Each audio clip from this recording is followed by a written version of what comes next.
here with the Men of Iron podcast. Justin Watkins, Silver Fox with El Jefe. Jeff Reimold on the mic. How are you? I'm doing great, man. Yeah. You know, it's a great day. It's a great time to be here hanging out with you. It's a great time to talk about suffering. Ow. Actually, that's a great segue. No, we are doing the podcast this month and every podcast, real conversations for men dealing with faith and how it works to be a man, to be a husband, worker, all the different things. We're not afraid of hard topics. And this month is just kind of how does faith relate to some of these things? How does faith relate to being in the workplace? How do I bring my faith in there? How do I deal with church hurt? We did last week. And then this one's just as tough, if not tougher. How do we have faith? What does faith look like through suffering? So we'll start there with, I think just one of the best ways is talk through personal stories. You got a time when you experienced some sort of suffering and what your faith looked like through that season. Yeah, this is an interesting conversation for me because I came to Christ a little later in my life. So I had, a good 25 years or whatever of non-Christian living. And suffering in those times was kind of perilous because you're by yourself and it's different. But I have, unfortunately, some suffering during my Christian walk as well. And one of the big ones, there's all kinds of levels and degrees of suffering, and some, who knows why God allows you to get through certain seasons. But for me, one of the ones that was the hardest to deal with might seem a little minor to some people, but a few years ago, I felt like God was leading me to plant a church. And we, first of all, my wife thought I was crazy. And then after like some conversations with some people, had a couple people who wanted to be a part of what we were thinking of. And it was going to be basically a glorified house church was sort of the model. And so it was something a little different, but I really felt like God gave me the directions, gave me the instruction on how to do it. And for 2 years, had something that was brewing and kind of going well.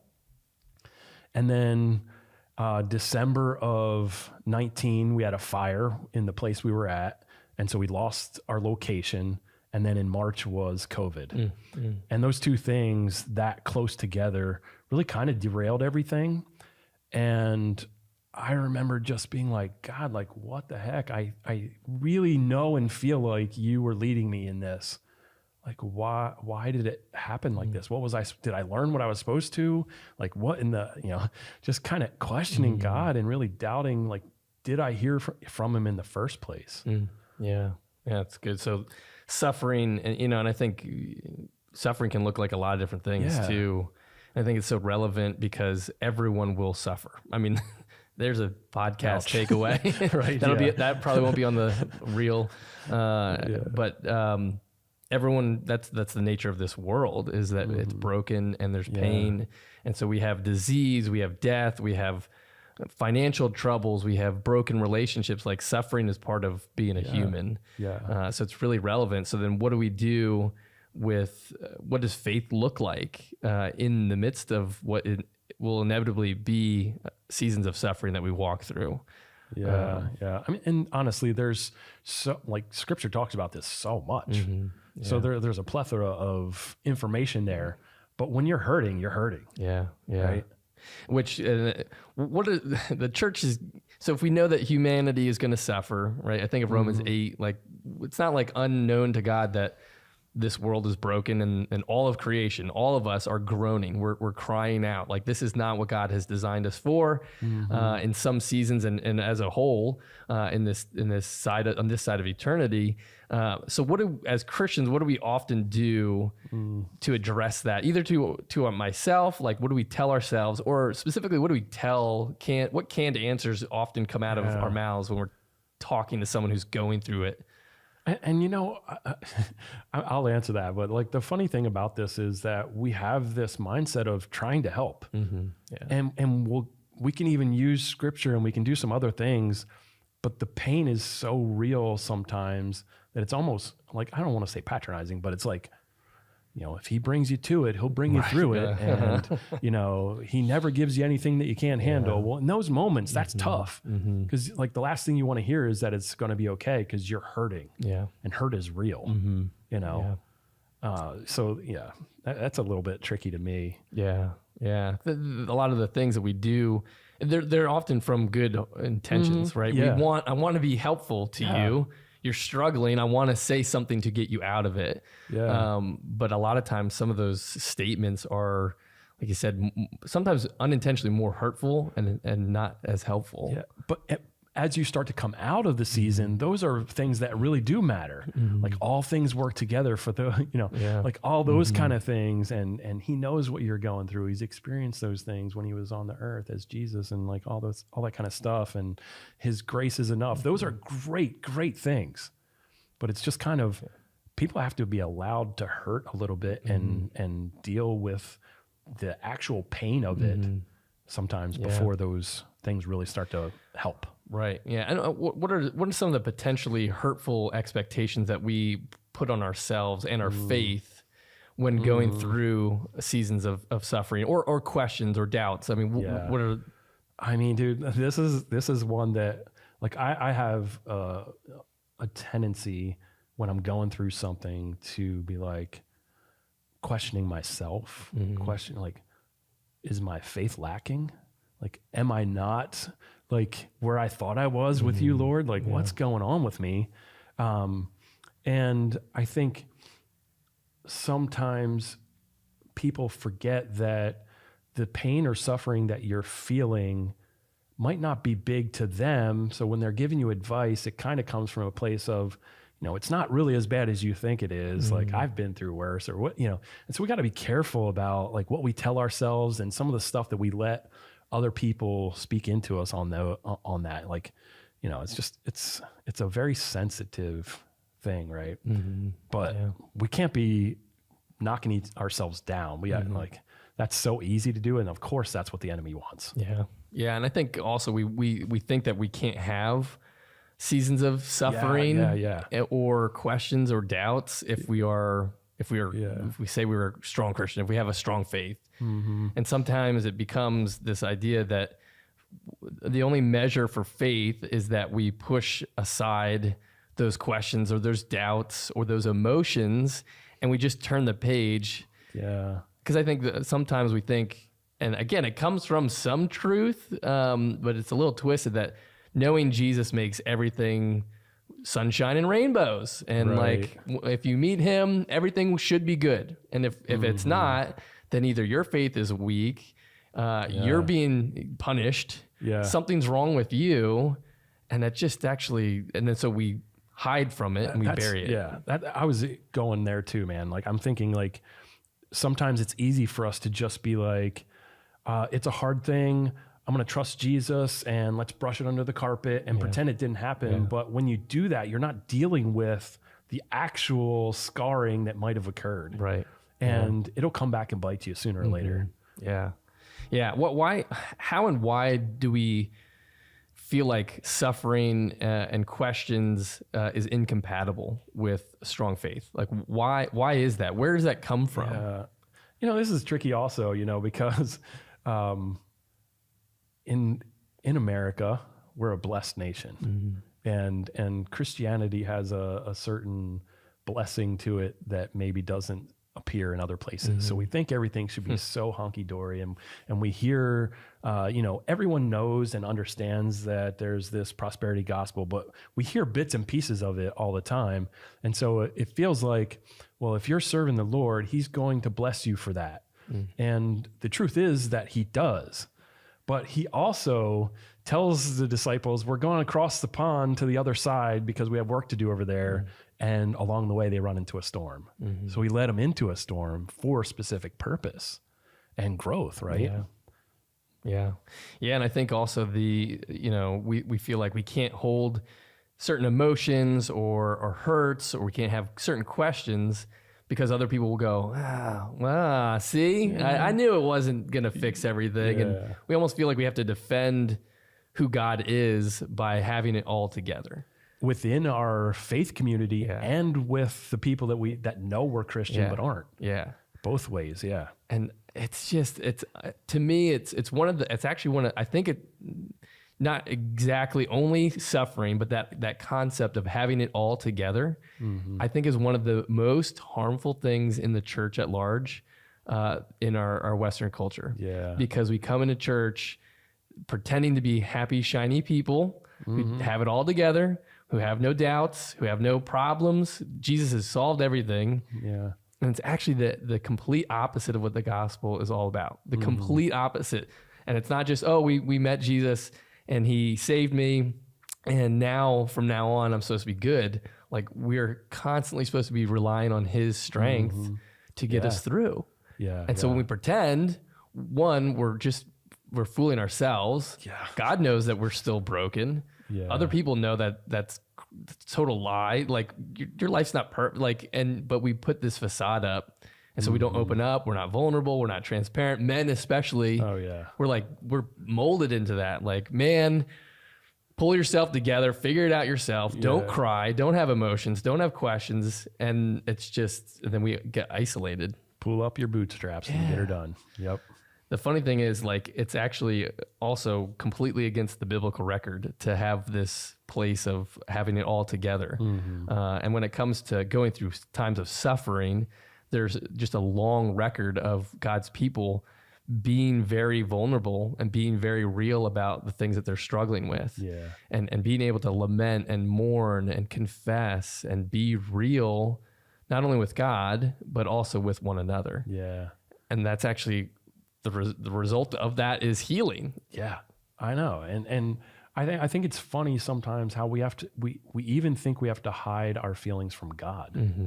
It's like, why do we go there? Like, we should know that, he's with us, he understands us, and some of that kind of thing. And it's kind of like, and yet we want to almost and I kind of go to the place of, is this the enemy messing shame into the mix? Yeah. Yeah. That's one of his main tactics. Yeah. So. Yeah. I think feeling shame for carrying sins or questions or suffering, and then you just bury it. And like, instead of actually bringing things into the light. So there's a ton. I mean, we could look at so much. A third of the Psalms are lament Psalms, where David, and other writers are very real about their feelings and how where are you, God? Where are you? You have prophets and disciples and Jesus himself very in touch with their feelings. Yeah. I mean, Jesus crying out in the garden, crying, take this from me. Like, that wasn't just him just saying that. Right. When he cries out on the cross, God, why have you forsaken me? I feel so lost. Yeah. And so we have this biblical record, an invitation to be real. And we can't dive into this, but the place I would go if you want to do some more biblical kind of look at this, John 11 is one of my favorite places to look at how God responds to us in suffering. If you know the story, Jesus is very close with Mary, Martha, and their brother Lazarus. He dies. He's en route when he's sick. He doesn't make it in time before he dies. And I love the way both the story shows how we can confront the Lord with our grief and suffering and still maintain faith, and how God responds. So any thoughts on that story that come to mind?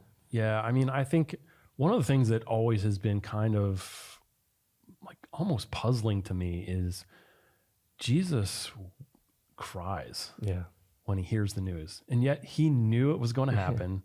He knew he was going to raise him from the dead, and yet he cries. It's like this concept of, I'm this close and I care this much for what you're going through. Yeah. Man, that is so powerful. Like, understanding that he's not some distant cosmic God, but he cares about your thing. Yeah. Man, that is such proof about that. And I think also just how he kind of talks to the sisters about like their suffering, and he hears them and all that, and tries to teach them in that moment. It's just such a caring way he did it.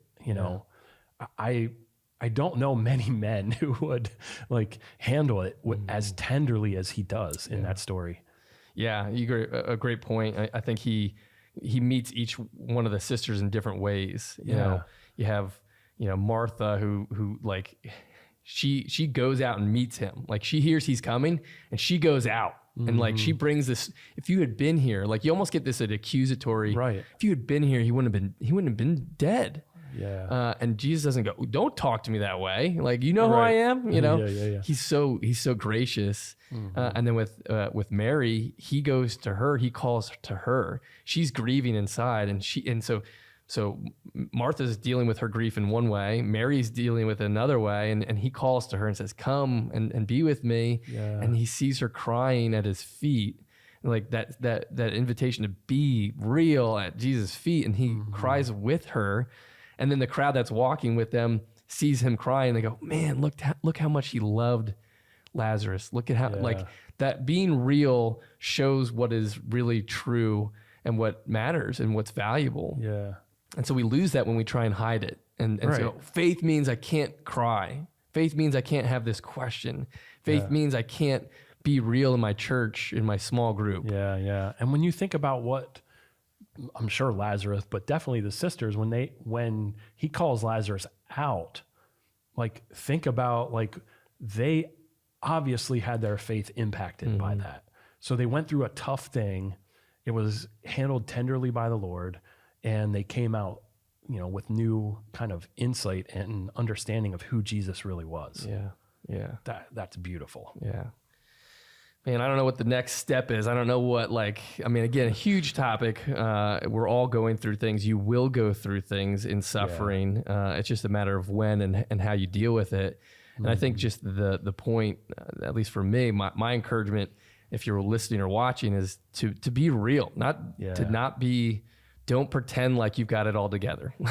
Knowing Jesus does not mean that you don't have problems. Knowing Jesus means that you will have problems and you can continue to be real with him and with the community of faith. That's where we get the support. That's where we find healing when we're weak and we can't move forward. We can't, we have to be real. Yeah.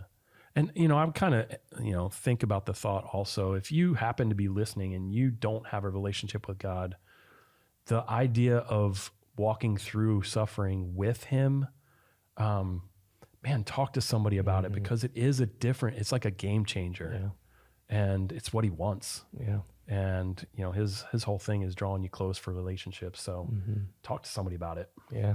Well, I'm going to plug this as a great resource. So, if you were looking, there's so many books out there on suffering and what that looks like as you think of God and how you respond. This book called Just Be Honest. And I am, I suppose, a little biased. It's written by my brother after going through a really hard time, losing their first child. But it's all about being real about suffering with God and others, and how that's both biblical and actually a path to strong faith. Lament and mourning and being real is strong faith. Yeah. It actually faces the things that are hard. So there's some great practical things. Just Be Honest. Camera. Go on Amazon and you can grab that. It's a great resource. So glad that you're joining us for these conversations on faith. We will be back next week. We'll be talking about being a spiritual leader in your home. So join us again next week. Have a good one. Hey, thanks for listening to our Men of Iron podcast. If you enjoyed that episode, make sure you go to menofiron.org, or you can hit the subscribe button. You can ring the notification bell. That way you don't miss out on any future episodes. But again, thanks for checking out Men of Iron.